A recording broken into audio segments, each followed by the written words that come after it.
This is the Chandragupta Maurya campaign of Field of Glory 2. This is not an official campaign. It was actually created by a user, and I downloaded it. I'm very, very interested in ancient Indian history, and you don't see a lot of videos on YouTube talking about Indian history or strategy games which showcase that part of history. So basically this is the final 7 turns of the battle. And as you can see here, I have 2 Indian war elephants, one of which is being ridden by Chandragupta himself. He's the commander in charge. For those of you who don't know, Chandragupta Maurya was basically the founder of the Mauryan Empire, and he was basically the man that united India.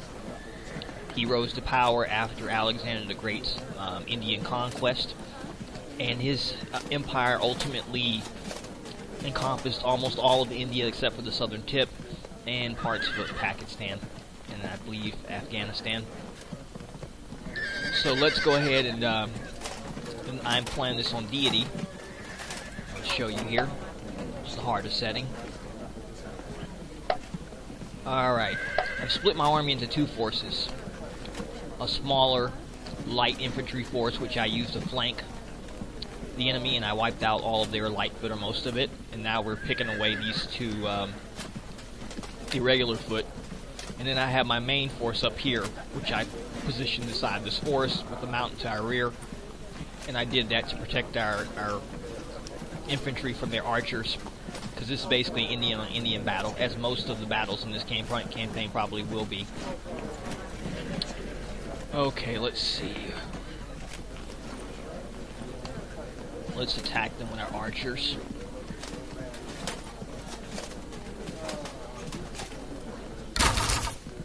Things I love about this game is you use guerrilla tactics, hit and run.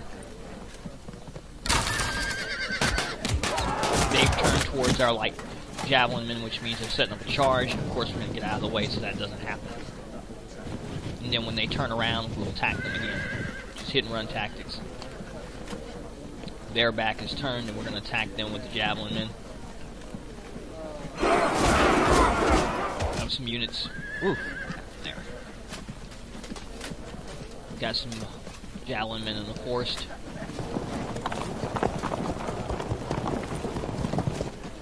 On this side, the javelin force here.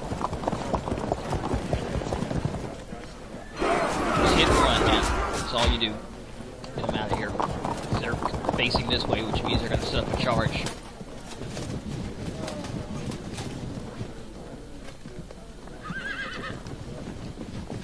Okay. Let's go look at the force. Now these, the war elephants were the bread and butter of the ancient Indian army. In fact, of all the ancient societies, I think the East Indians used the war elephants more effectively than pretty much any other group. The Romans didn't use war elephants at all.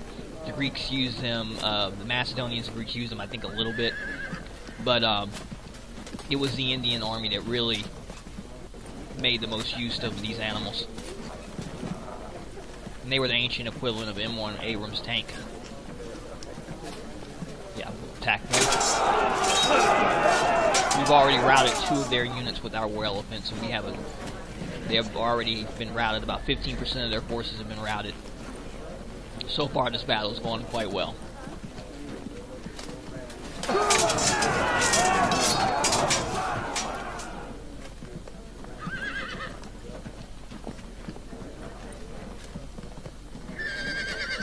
Okay.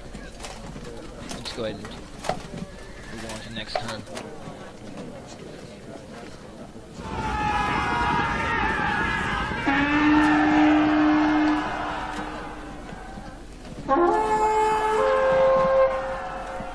They rallied.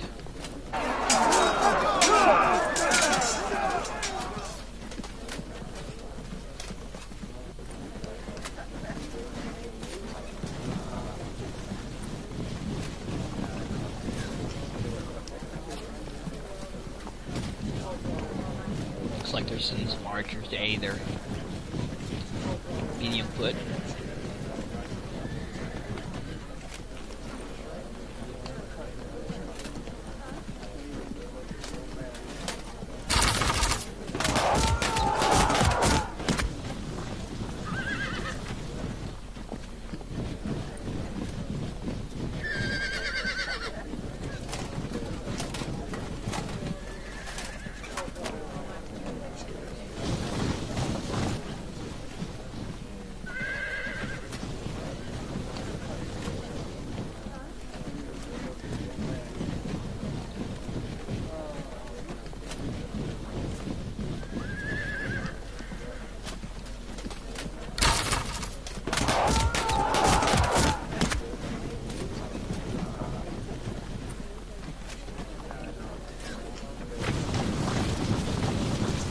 Yeah, I position my troops in the forest because the enemy has to go through the forest to get to us, and they become disordered when they do, which gives us an advantage in close quarter combat. It also makes it harder for them to use their masked archers, which was another important part of the ancient Indian army. The Indians relied heavily on archers. They were not as prestigious as the war elephant, but they were a very important part of their military.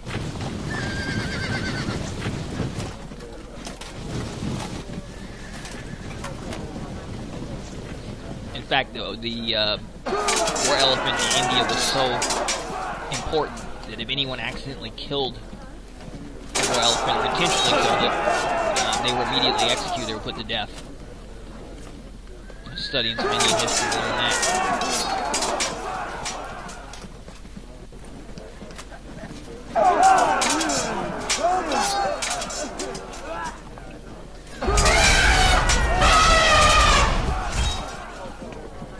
Yeah, 0 damage.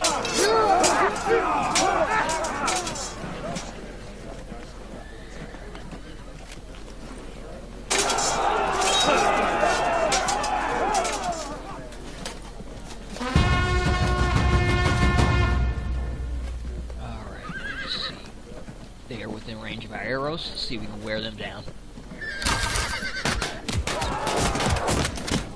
No, not within range, not within range. It's unfortunate.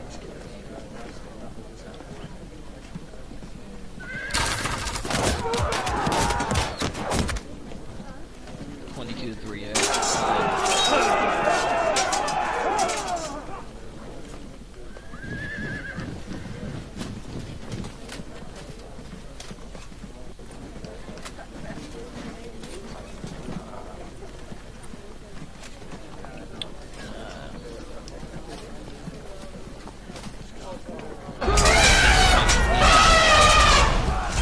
little concerned about their general, though. That's their main guy, but what we'll do is we'll set up a 2-on-1 situation. We have 2 elephants versus we're 1 general. We'll not charge them, because if I do, my elephant will become severely disordered. It would be a grave mistake to do that. Never charge an elephant into a forest.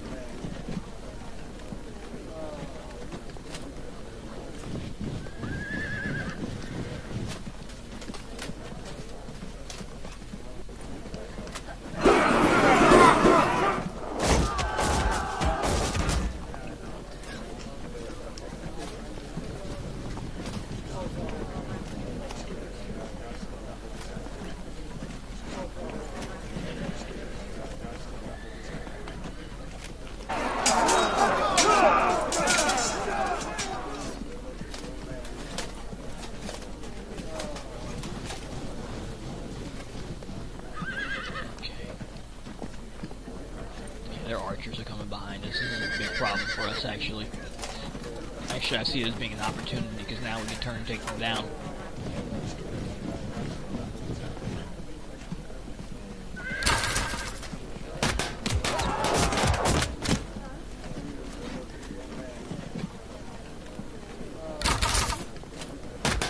Yeah, they're coming to try and protect their medium foot.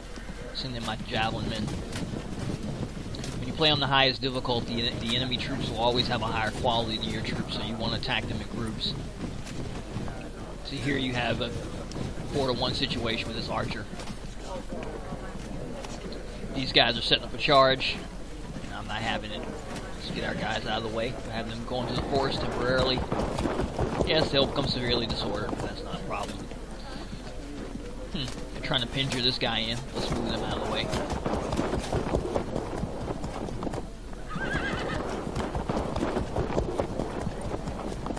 Go into the forest. Away.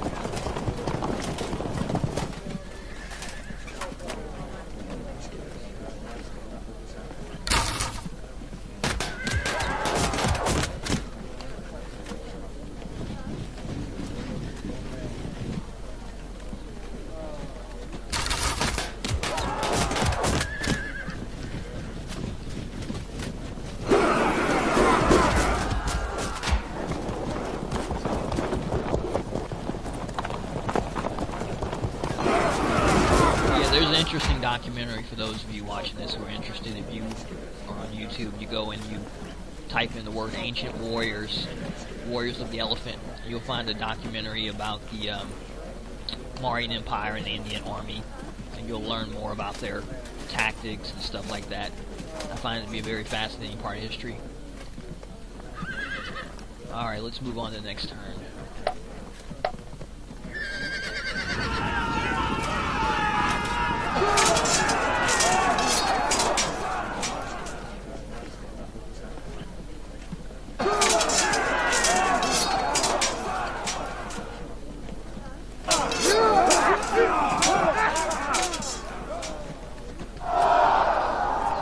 That's not good, they disrupted our guys.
Tough fight.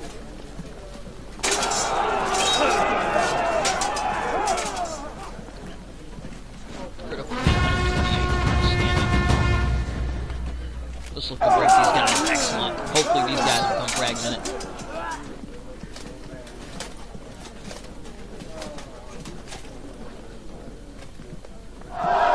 Excellent.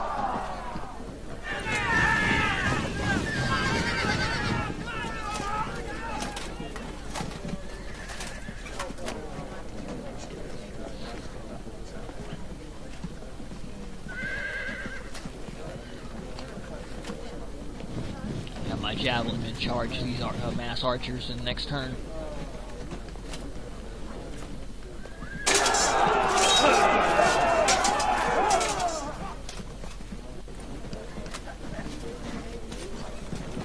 One of the interesting things about Chandragupta Maurya that separates him from a lot of other ancient kings and generals is that he actually came from a very, very humble beginning. He was not born of the nobility, from what I've read. I'm not an expert.